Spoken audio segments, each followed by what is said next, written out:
the one, the only, Ben Sion.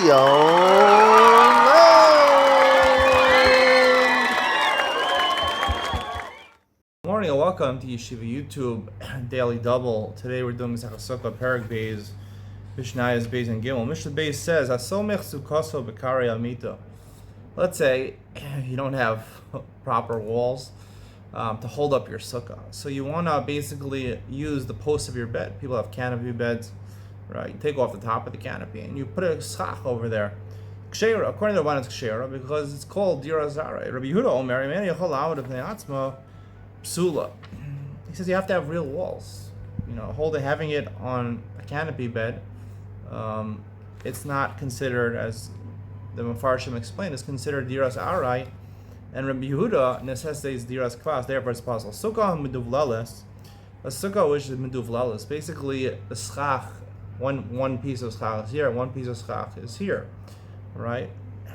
So that's kshera, as long as the schach is within 3 tvachim of each other, or if it's not within 3 tvachim. The Gemara says that it's kshera if the width of each piece of schach is a tefach, because there's a concept in the Gemara, we say chavot rami. If it's a tefach, you could actually throw it down, so we view it as considered one roof. Also, if the shade is, what we learned in the first Mishnah in the Masechta, that if the chama is muruba mitzilsa, there's more sunlight getting in than shade to your sukkah, then it's possible. Here is the opposite. If it's more sunlight, if it's more shade than sunlight, then it's kshera.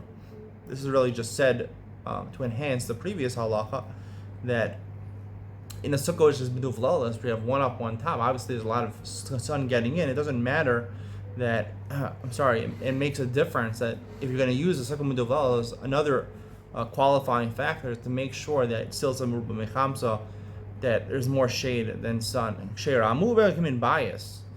If you really put a lot of schach, it's like a house. Even the worst is like you're supposed to see the stars. But the avid, if you don't see the stars, it's kshera. Gimel osef sukkah rosh agala.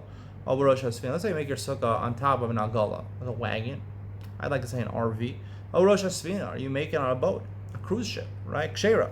That's kshera, not only according to Rabbanan, but seemingly even according to Rabbi Yehuda. We'll discuss that in Yom Tov. Olin Labi Yom Tov. You can go on a ship.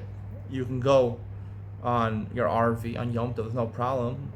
If you make a sukkah, a tree house, or on top of an animal, kshera, that's kosher. Nonetheless, you can't go on Yom Tov. You're not allowed to ride an animal on Yom Tov, and also you can't be supported by a tree on Yom Tov because you might come to rip off a branch of the tree. Let's say the sukkah, the tree house, is supported 2 of the walls by a tree, and one you made some other foundation for it. Or 2 other foundations by man, and supported one part by the tree. You can't go on a Yom Tov because, right, a chair, if it doesn't have a tripod I'm using a tripod, you need at least 3 legs. If it's missing one of the legs, right, the foundation that the tree provides is integral to keeping the sukkah up. And when you go in the sukkah, you're mishtamesh, you're using the tree. However,